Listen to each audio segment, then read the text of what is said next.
የኤርትራ ጦር ድንበር ተሻግሮ በቡሬ ግንባር ትንኮሳ እየፈጸመ መሆኑ ተሰማ። ጦሩ ወደ አፋር ክልል በመግባት ትንኮሳ እያደረገ ነው ተብሏል። በሌላ በኩል ሻዕቢያን በነፍጥ ለማስወገድ የተዘጋጀው ኃይል ኢሳያስ ካልተወገደ ኢትዮጵያ አሰብን አታገኝም ሲል አነጋጋሪ አስተያየት ሰጥቷል። ታጣቂ ኃይሉ ከአዲስ አበባ የሰጠው መግለጫ መነጋገሪያ ሆኗል። ታደምጡታላችሁ። ጠቅላይ ሚኒስትር አብይ መንግስታቸው በትግራይ ጦርነት የመክፈት እቅድ እንደሌለው አሳውቆናል ሲሉ ጄኔራሉ ተናገሩ።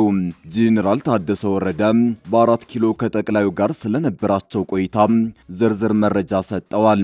ከብልጽግና በኩል ትግራይ ላይ ጦርነት የመክፈት እቅድ እንደሌለ አሳውቀውናል ያሉት ጄኔራሉ ከአብይ ጋር ተስማምተንባቸዋል ያሏቸውን ጉዳዮችንም አሳውቀዋል። በሌላ በኩል የፌዴራሉ መንግስት በትግራይ ህጻጽ የተከሰተውን ሰው ሰራሽ ራብ ማስተባበሉ ግርምትን አጭሯል።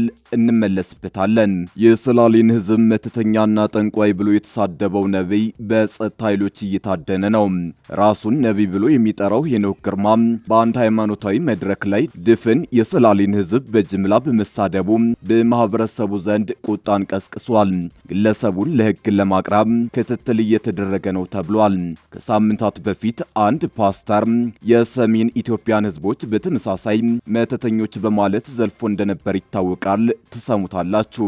ሊቢያ በቱርክ ዋና ከተማ አንካራ አቅራቢያ በደረሰ የአውሮፕላን አደጋ ህይወታቸውን ላጡት የጦር ኃይል አዛዧና ሌሎች 4 ከፍተኛ ወታደራዊ ባለስልጣናት የ3 ቀናት ብሔራዊ ሐዘን አውጃለች።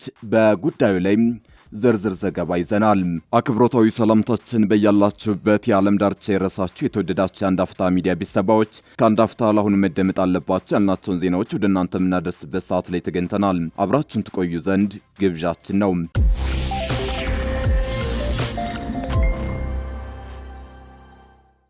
የኤርትራ ጦር ድንበር ተሻግሮ በቡሬ ግንባር ትንኮሳ እየፈጸመ መሆኑ ተሰማ። ጦሩ ወደ አፋር ክልል በመግባት ትንኮሳ እያደረገ ነው ተብሏል። ሌላ በኩል ሻዕቢያን በነፍጥ ለማስወገድ የተዘጋጀው ኃይል ኢሳያስ ካልተወገደ ኢትዮጵያ አሰብን አታገኝም ሲል አነጋጋሪ አስተያየት ሰጥቷል። ታጣቂ ኃይሉ ከአዲስ አበባ የሰጠው መግለጫ መነጋገሪያ ሆኗል። ሻዕቢያ አላርፍ ብሏል። በአፈቀላጤው አቶ የማነ በኩል እኛ የምንፈልገው ሰላም ነው ቢለም በተግባር ግን ጫሪ ድርጊቶችን ቀጥሎበታል። ዛሬ በወጣ መረጃ የሻዕቢያ ጦር በአፋር ግዛት ተሻግሮ በመግባት ትንኮሳ እየፈጸመ እንደሆነ አረጋግጧል። የኤርትራ ጦር ወደ አፋር ክልል ድንበር አካባቢዎች ሰርጎ በመግባት ወታደራዊ ትንኮሳ እየፈጸመ መሆኑን አዲስ ሪፖርተር ድረገጽ ዘግቧል። ዜናው ህወሓት ትዕግስት ያልቋል በማለት መግለጫ ከማሰራጨቱ ጋር የተናበበ እንደሆነ ተመላክቷል። የሻዕቢያ ጦር ወደ ኢትዮጵያ ግዛት ዘልቆ ትንኮሳ እየፈጸመባቸው ካሉ አካባቢዎች መካከል ቡሬ፣ ደናከል፣ ጋረቦና አዋላ ይጠቀሳሉ። ዘገባው እንዳለው በተለይም በቡሬ አፋር ድንበር አቅጣጫ የኤርትራ ጦር ከፍተኛ ወታደራዊ እንቅስቃሴ እያደረገ ነው ብሏል።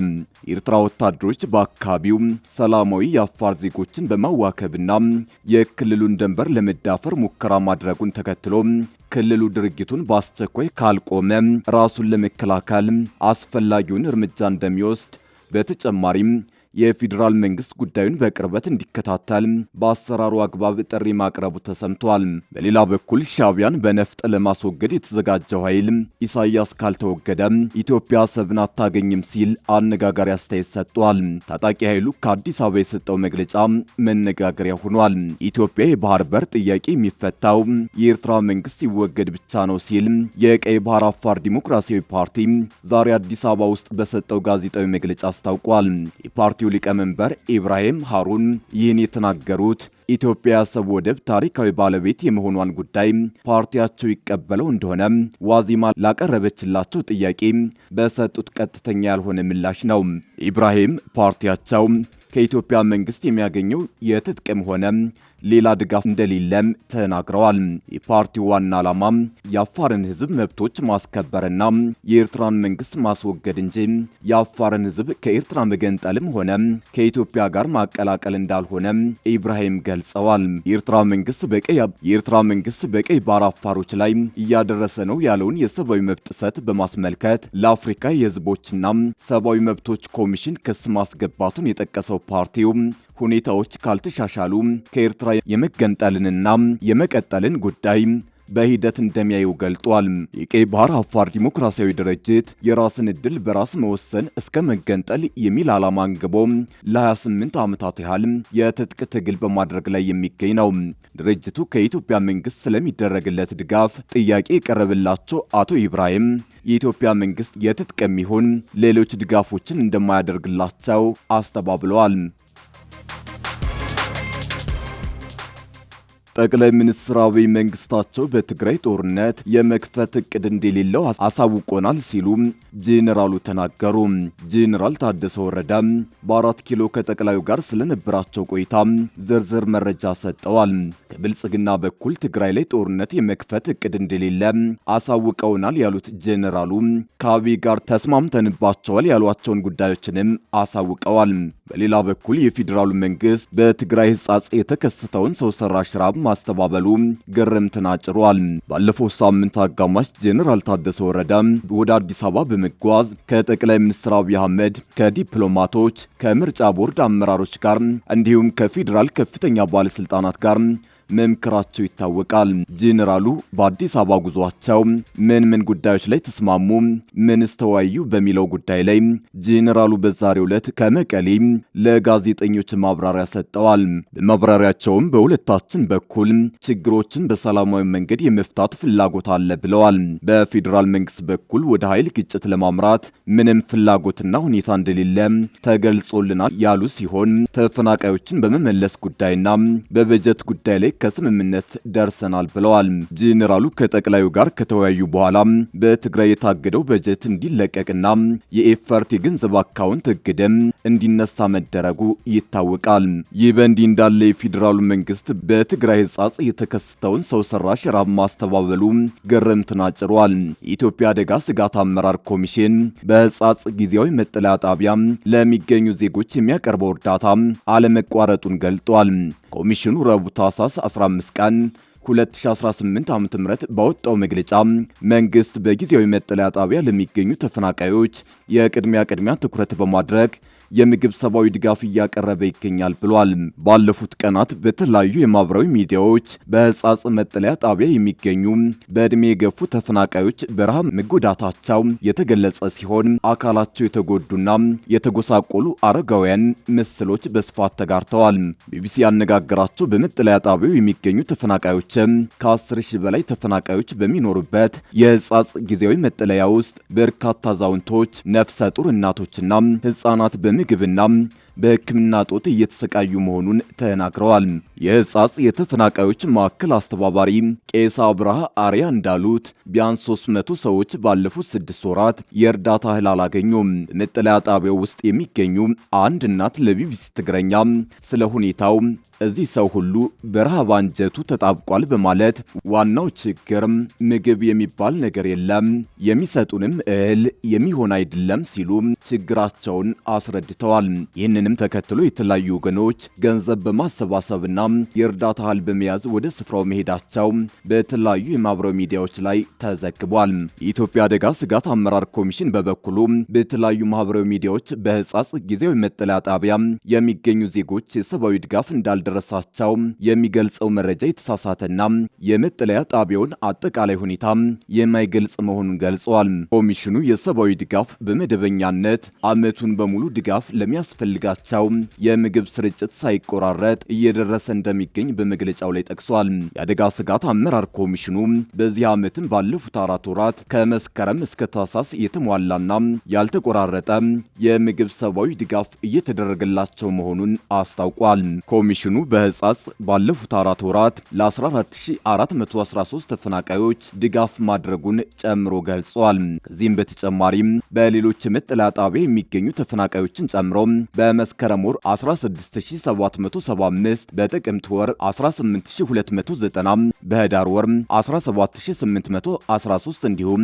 በታህሳስ ወር የሚያስፈልገው ለ14413 ዜጎች የሚያስፈልግ ምግብ ተሰራጭቷል ሲል በመግለጫው ላይ ዘርዝሯል። የሰላሌን ህዝብ መተተኛና ጠንቋይ ብሎ የተሳደበው ነብይ በጸጥታ ኃይሎች እየታደነ ነው። ራሱን ነብይ ብሎ የሚጠራው ሄኖክ ግርማ በአንድ ሃይማኖታዊ መድረክ ላይ ድፍን የሰላሌን ህዝብ በጅምላ በመሳደቡ በማህበረሰቡ ዘንድ ቁጣን ቀስቅሷል። ግለሰቡን ለህግ ለማቅረብ ክትትል እየተደረገ ነው ተብሏል። ከሳምንታት በፊት አንድ ፓስተር የሰሜን ኢትዮጵያን ህዝቦች በተመሳሳይ መተተኞች በማለት ዘልፎ እንደነበር ይታወቃል። ከቅርብ ጊዜ ወዲህ በሃይማኖት መምህራን ዘንድ የሚነዙ የጥላቻ ንግግሮች በስፋት እየተስተዋሉ ነው።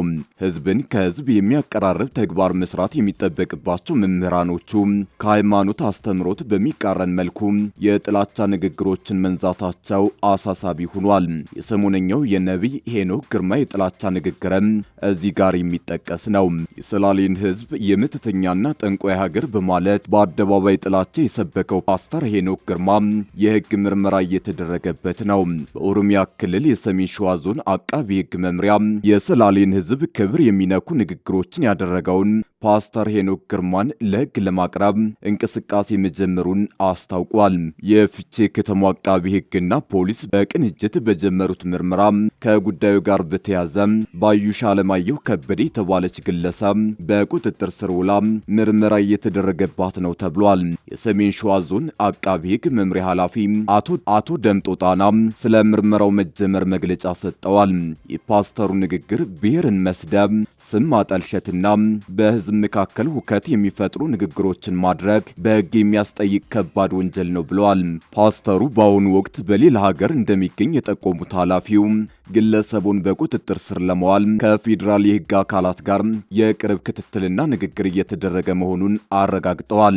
የጀግኖች መፍለቂያና የተለያዩ ሃይማኖቶች በክብር የሚኖሩባት ሰላሌ ስም መነካቱ የህዝብ ቁጣ የቀሰቀሰ በመሆኑ ህጉ ተገቢውን ምላሽ ይሰጣል ብለዋል። አቃቢ ህግ መምሪያው የህግ የበላይነትን ለማረጋገጥ አስፈላጊውን እርምጃ ሁሉ እንደሚወስድና የምርመራውን ውጤት በየጊዜው ለህዝቡ ይፋ እንደሚያደርግ አስታውቋል።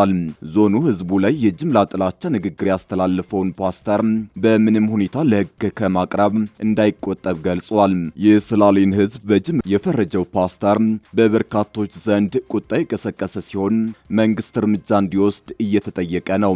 በተለይ የአካባቢው ተወላጆች መንግስት ግለሰቡን በቁጥጥር ስር አውሎ በህግ አግባብ ተጠያቂ እንዲያደርግ በተደራጀ መንገድ እየጠየቁ ነው። በኢትዮጵያ ካለፉት ቅርብ ዓመታት ወዲህ ፓስተሮች በህዝብ ላይ መሰል የጅምላ ፍረጃ፣ ጥላቻ ንግግሮችን በስፋት እያሰራጩ ነው። በቅርቡ አንድ ፓስተር የሰሜን ህዝብ ዘንዶ አምላኪ ነው በማለት በአንድ አካባቢ ላይ የጥላቻ ንግግር ማስተጋባቱ ይታወሳል።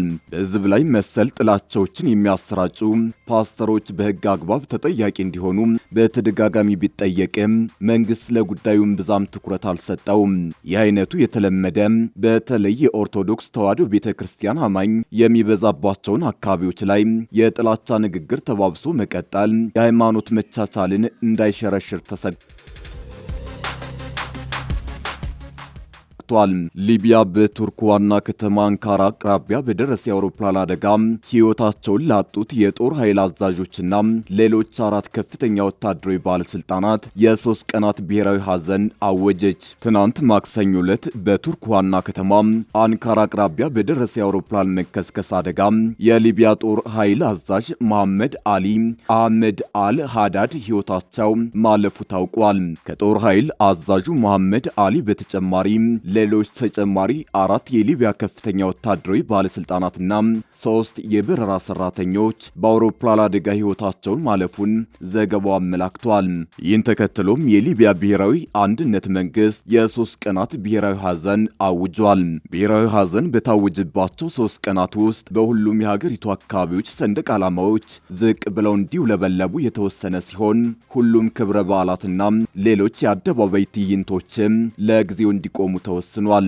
መንግስት በጦር ኃይል አዛዡና በሌሎች የጦር ኃይል አባላት ሞት የተሰማውን ጥልቅ ሐዘን ገልጾ ለሟች ቤተሰቦችና የሊቢያ ጦር ኃይል አባላት መጽናናትን ተመኝቷል። የሊቢያ ፕሬዝዳንታዊ መማክርት ኃላፊ መሐመድ መንፊ በኤክስ ገጻቸው ባስተላለፉት መልእክት በሊቢያው የጦር ኃይል አዛዥ መሐመድ አሊ አህመድ አል ሃዳድ እና ሌሎች ተጨማሪ 4 የሊቢያ ከፍተኛ ወታደራዊ ባለስልጣናት ሞት በእጅጉ ማዘናቸውን ገልጸው የጦር መሪዎቹ ሞት ለሊቢያ ጦር ሰራዊትና መላው ሊቢያውያን ትልቅ ኪሳራ ነው ብለዋል። ለቤተሰቦቻቸውና ለመላው ሊቢያውያንም መጽናናትን ተመኝተዋል። የሊቢያው ጠቅላይ ሚኒስትር አብዱል ሐሚድ ዲቤባ በበኩላቸው በፌስቡክ ገጻቸው ባስተላለፉት የሐዘን መግለጫ የጦር አዛዡ ህልፈት የተከሰተው የልዑካን ቡድኑ ወደ ሀገራቸው ሲመለሱ በነበረበት ወቅት መሆኑን ገልጸው የደረሰው አደጋ ለሀገር ለወታደራዊ ተቋሙና ለመላው የሊቢያ ህዝብ ትልቅ ኪሳራ ነው ብለዋል። ሀገራቸውን በቅንነትና በትጋት ያገለገሉ የዲሲፕሊን የኃላፊነትና የብሔራዊ ቁርጠኝነት ምሳሌ የሆኑ ወታደራዊ ጀግኖችን አጠናል ሲሉ በቁጭት ሐዘናቸውን ገልጸዋል። የቱርክ ባለስልጣናት በበኩላቸው በአደጋው ዙሪያ ምርመራ መጀመሩን ገልጸው የአደጋው መንስኤ ሴራ ወይንም የቴክኒክ ብልሽት መሆኑን እናጣራለን ብለዋል።